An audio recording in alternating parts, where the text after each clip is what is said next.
monitoring your physical health, and especially when working towards a fitness goal, it is important to track your activity level.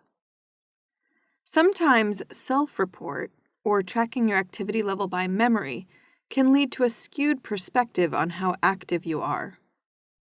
In order to accurately track your activity level, you can record your physical activities in a table called an activity pyramid.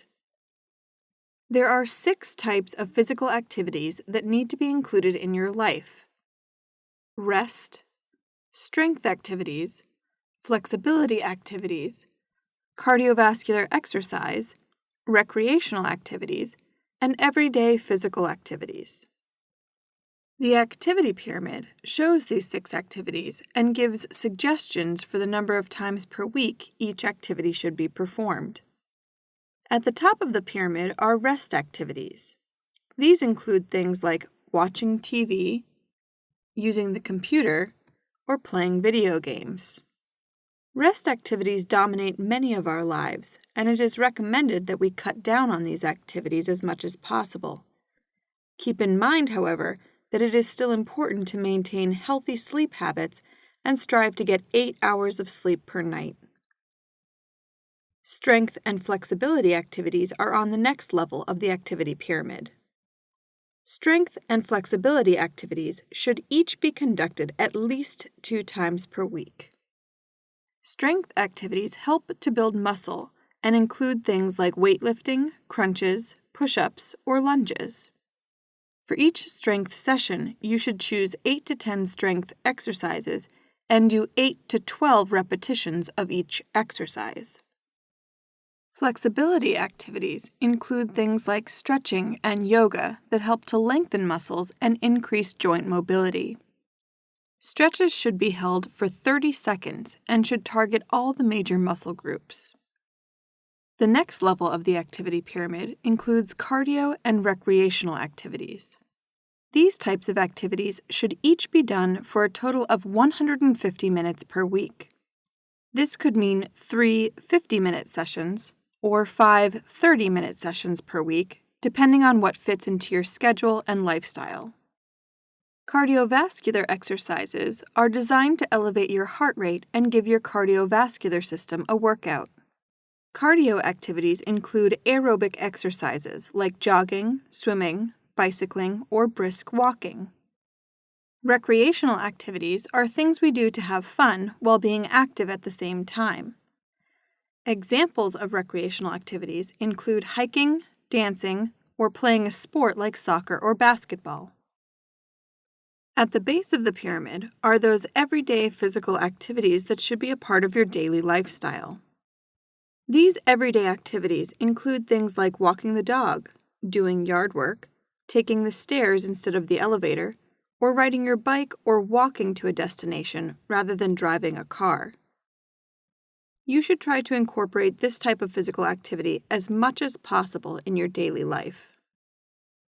Recording your activities in the activity pyramid is a great way to keep track of the exercise you get throughout the week. A general rule of thumb for teenagers is to try to do something active for at least 60 minutes every day. If you record these activities in the pyramid, you can see which categories you need to increase or decrease. As you exercise, it's important to monitor the effort you exert. There are a number of ways you can easily measure your activity level. First is the talk test. You should be able to talk while you work out. If you are breathless or cannot carry a conversation, slow down so you don't overexert yourself. You can also measure your activity level based on the perceived exertion scale. When you use this method, you rank your efforts on a scale of 1 to 10 based on how you feel. 1 being an activity so easy you could do it all day, 10 being an activity that makes you feel like you're dying.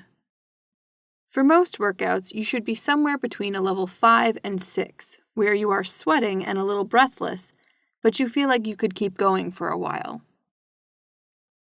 Taking your pulse to calculate your heart rate is the most accurate way to monitor your activity level.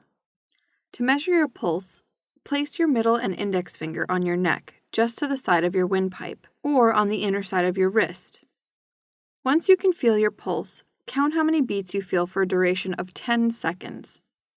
Multiply the number of beats by 6, and that will give you your pulse in beats per minute. When you are participating in exercise activities, your heart rate should be within the target zone for your age. To calculate target heart rate, subtract your age from 220 to get your maximum heart rate. 50 to 80% of your maximum is the target heart rate that you should strive to maintain while you exercise. For example, if you are 15 years old, your maximum heart rate is 220 minus 15, or 205 beats per minute. 50% of 205 is 103 beats per minute. 80% of 205 is 164 beats per minute. Therefore, a 15-year-old person should aim for a pulse between 103 and 164 beats per minute during periods of exercise.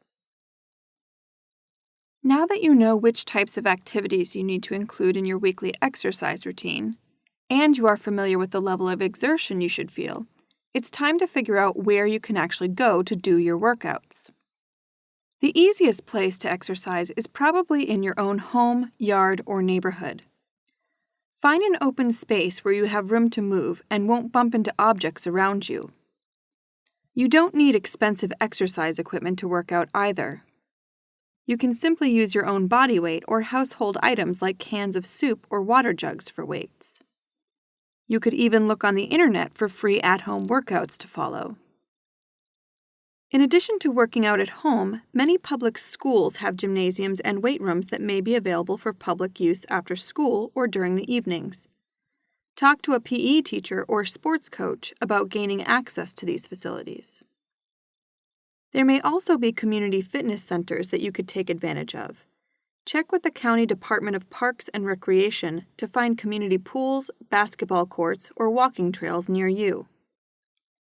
Non-profit organizations like the YMCA, YWCA, or Boys and Girls Club may have special programs for teens or certain times when teens can use the facilities. You could also look into obtaining a membership from a private health club so you could use fitness equipment and attend group fitness classes. Wherever you decide to exercise, be sure to allow yourself time to warm up before and cool down afterwards to avoid injury. Make sure you drink plenty of water to stay hydrated and eat the right foods to fuel your body. Most importantly, listen to the signals your body gives you. Don't be afraid to back off if your body is telling you to slow down. Now it's time to get out there and get moving. Start your exercise program today.